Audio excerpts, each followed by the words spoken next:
इंदल से। हाँ चाची। सबसे पहले कनबस का कुशल का करके सुना। चाची मेरा कनबत का समाचार बहुत अच्छा है। कोई तरह का दिक्कत नहीं चाची। कोई तकलीफ ना। या मास्टर साहब तुम्हें कुछ तरह की वातावरण बोले? नहीं चाची। तो फिर क्या बात है? क्या आईना मैंने दूसरा रोज देखती थी, कहीं से खेल करके आता था तो बड़ी हंसी खुशी से आता था और चाची चाची कह करके मुझसे खाना मांगता था, मैं खाना खिला देती थी। लेकिन आज मैंने देख रही हूँ कि चेहरा उदास है, आंख में आंसू भरा हुआ है। क्या बात है? चाची मैंने कनबत में बहुत रोज हो गया, 6 महीना गुजर गया। हाँ। मुझे दिल नहीं लगा। मैंने सोचा जा रहा मोहा किला, माँ से, चाची से, चाचा से, पिताजी से मुलाकात करके फिर हम लोग वापस चले जाएंगे। बड़ी खुशी की बात है, ये तो अच्छी बात है। सबसे मुलाकात करना ये तो बहुत खुशी की बात है। लेकिन चाची जैसे मैंने दरबार आया, हाँ मैं किसी को नहीं देखा। मैं इसलिए मैं रो रहा हूँ। जब तक मेरा चाचा नहीं मिलेगा मुझे कल्याण नहीं मिलेगा। मैं जानती हूँ इस बात को कि अपने चाचा जी को और अपने पिता के प्यार नहीं पा करके इसलिए आंख में आंसू है। मैं बताती हूँ सब कुशल है। एक रोज की बात है, मेरे स्वामीनाथ ने मुझसे वादा करके गए थे कि रानी मैं जा रहा हूँ जंगल शिकार खेलने के लिए। आइंदा पहले मैंने भाभी से ऑर्डर लिया करता था, भाई से ऑर्डर लिया करता था, लेकिन आज मैं तुमसे ऑर्डर लेकर के जा रहा हूँ जंगल शिकार खेलने के लिए। रानी तुम मुझे ऑर्डर दे दे, मैं जा रहा हूँ जंगल शिकार खेल करके 6 महीना के अंदर में लौट करके चला आऊंगा। लेकिन अचानक 6 महीना अब बीत चुके हैं, लेकिन मेरे स्वामीनाथ का कोई अता पता नहीं है। कब आएंगे ये भी मैं इंतजार करती हूँ, लेकिन अभी तक कोई उसका खोज खबर नहीं है। ये करा देखी चाची, वो जंगल से आते ही होंगे। मोहबा ये वो आएंगे तो मैं जंघे पर बैठा करके खोआ होटल मिश्री मलाई दूध खिलाएंगे। या हमारा छोड़ के भागल चाची। आते ही होंगे, चिंता क्यों कर रहा है? चाचा ये मो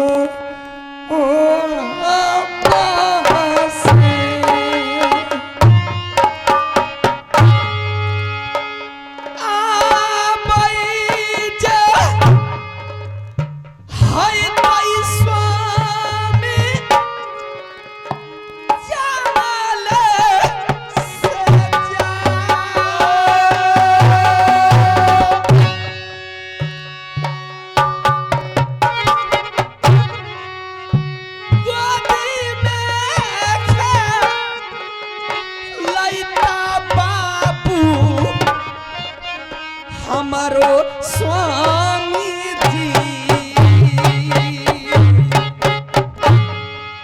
सूरत है, वो आते ही होंगे। भूल जा चाची, चाचा जी ये जा। क्या बोल रहा है तू? क्या बात है?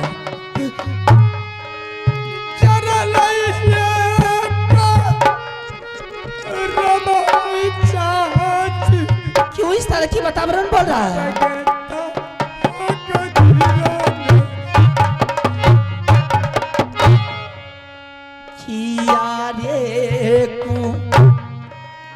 बोलिया बाबू दिल हो सुना,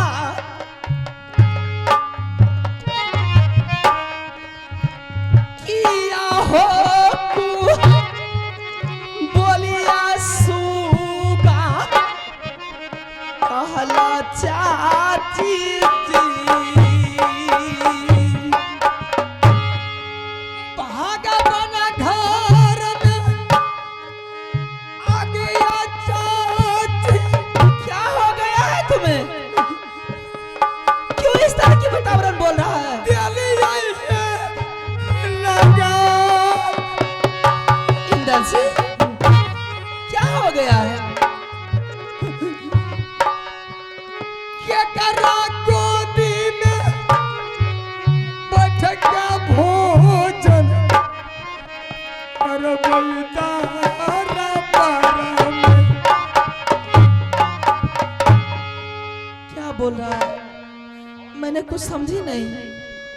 आखिर बात क्या है?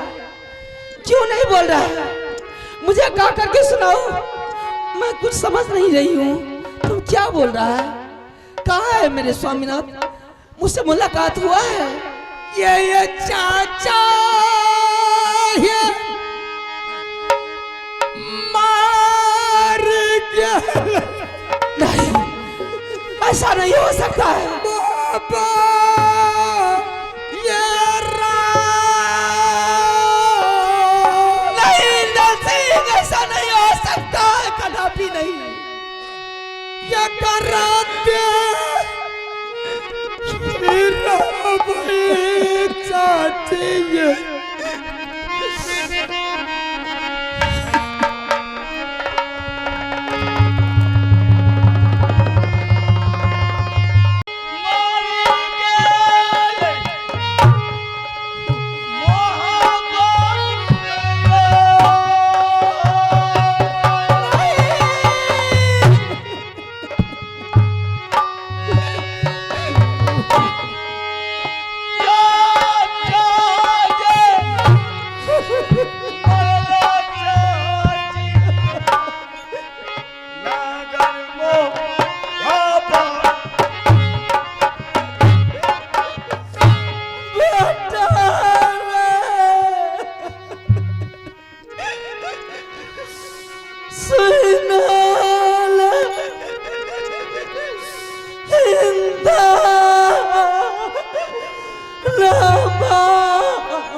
बाबू, अरे तू दुनिया में जा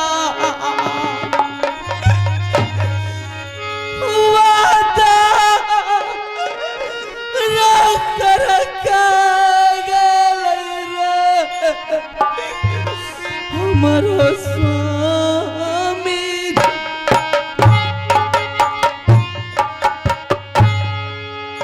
क्या ना हो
रहबै चाचा जी जा के यो मोरा दूधा में सारी दरबार में खिलई तैया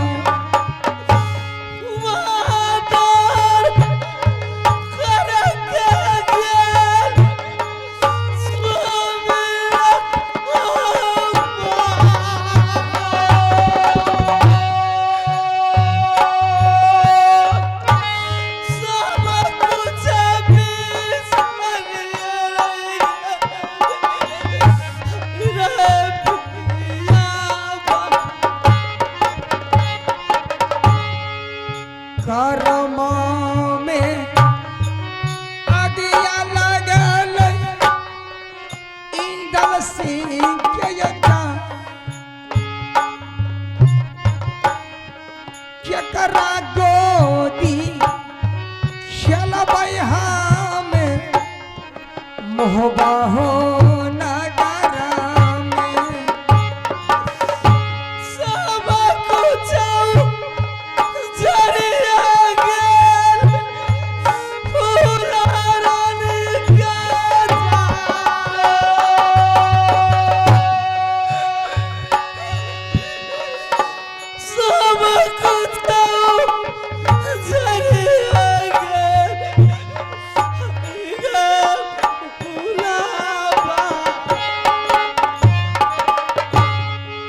असलना का रखे चाही भगवान हो तोहार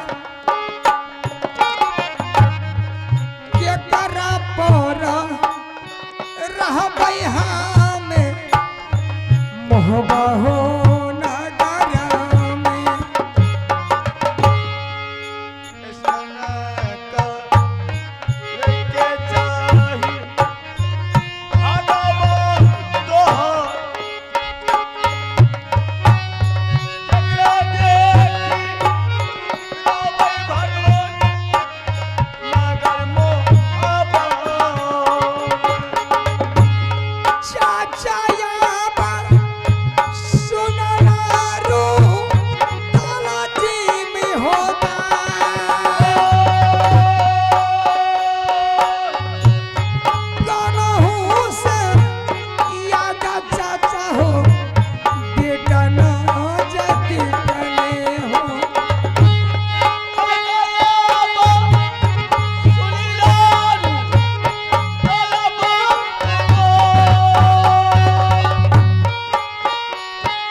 तोहरे का राना मोरबै दुनिया में चाचा जीजा चाची हो क्या ना जीत मोहबा हो नगर में तोहरे का राना या चाचा आसान आसान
पीछे नदी में गई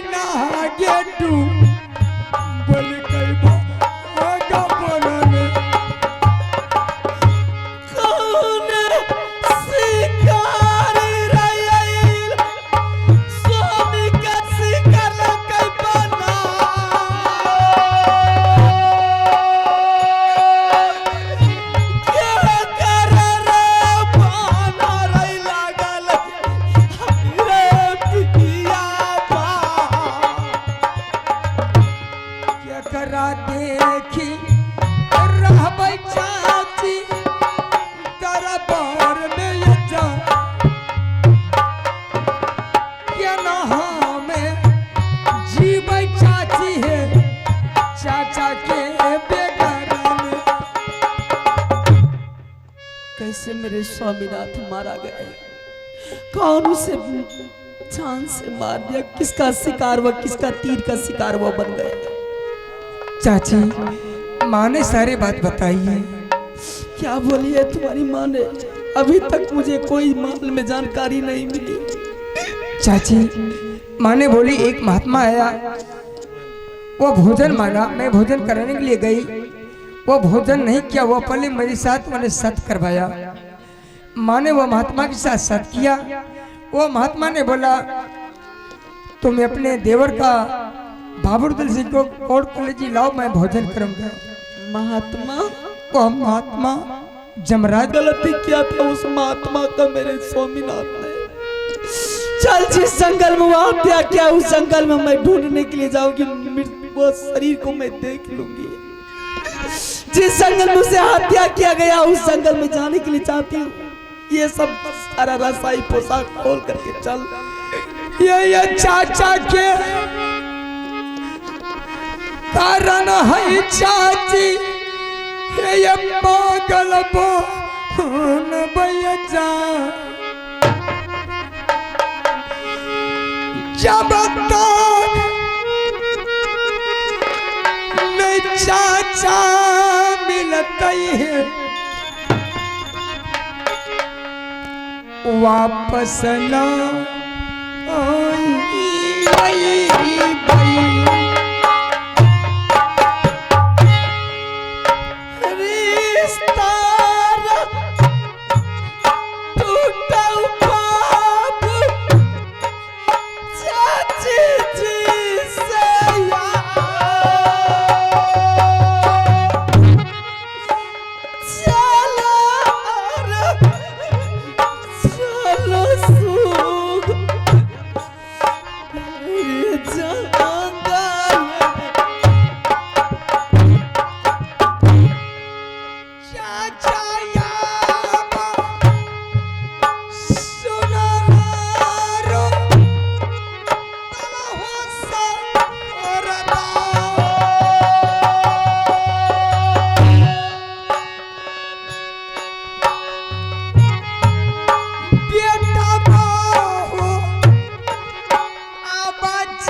चला हो तू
रोवे है तै स्वामी जी हमार कोनो ना उपाय देखिए हम स्वामी की।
ना जीती हूँ ना मरती हूँ,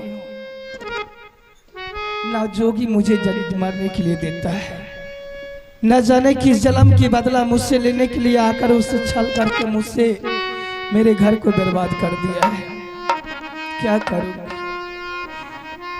ना रात में नींद होती, ना दिल में चैन मिलता। मोवी राज का मेरे तेवर जीने का शान था, मेरी आंखों की तारा था। यह महात्मा ने सारा चीज को बर्बाद कर कर चला गया। थोड़ी देर आराम कर लेती हूँ, उसके बाद कुछ सोचूंगी। नहीं होगा तो कोई गहरी नदी में जाकर डूब के मर जाऊंगी, या तो ट्रेन में कट कर मर जाऊंगी। ना रहूंगी ना सारा सबका चिंता सताएगा। है दुर्गा माई ये गणित दीना पूजा कलियो हे गई सारी यादू दे दे पूजा के सदा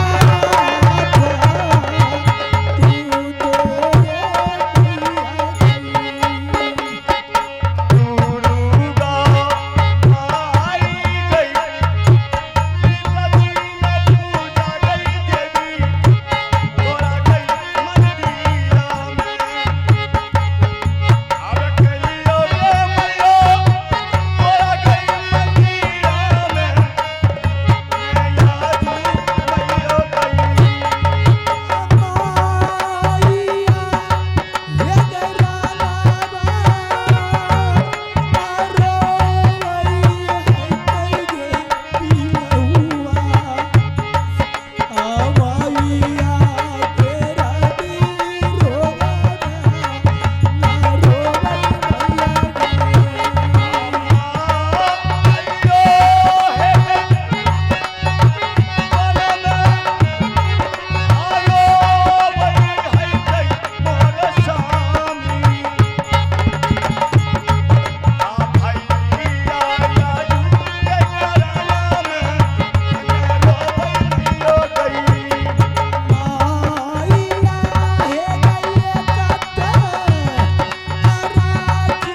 सिंह जा और चर्चा है रानी को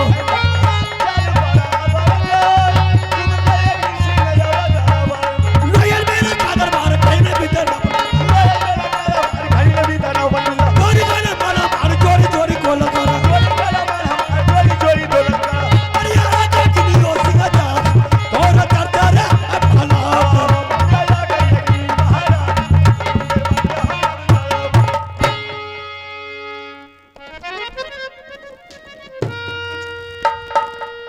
आराम करती है चल तू अग्नि कुंड आराम से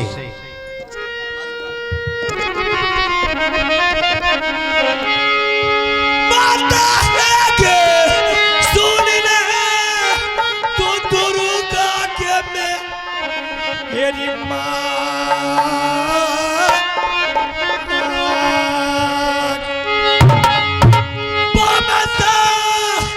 दक्षिणा के देवी आगे हमारे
नजर खोल के देख ले कहां आ गई है कौन हो तुम, कहाँ के रहने वाला है तुम? मेरा ही नाम है अग्नि सिंह ये अग्निकुंड आ गई है तू क्यों सोए हुए हो मेरा तोला उठा के लाया है? क्यों लाएंगे क्या देखी थी मैंने तुम्हारा? क्यों इतने जोर जुलूम कर रहा है तू मुझसे? सोना रानी जिस दिन मेरा केवली घोड़ी को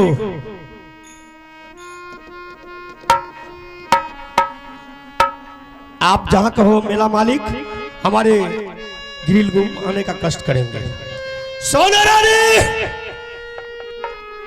जिस दिन मेरा केवली घोड़ी को फना के ले गया रुद्र सिंह मैं उसी दिन मैंने दुर्गा महर्षि अर्जुमिति की देवी जैसे मेरा केवली घोड़ी को रुद्र सिंह फना के ले गया मैं उसी दिन नहीं सोना रानी को मैंने टोला उठा कर आऊंगा तो मेरा नाम अग्नि सिंह। रे पापी राजा कायर, मेरा देवर ने तेरे घोड़ी चुरा कर ले गया तो तुम में अगर दम रहता तेरी माँ दूध पिलाती तो मेरे देवर से जाके फरिया लेता। एक अबला नारी की दौलत तूने धोखा से उठाकर ले आया है, अपने को मर्दगानी कहलाता है रे।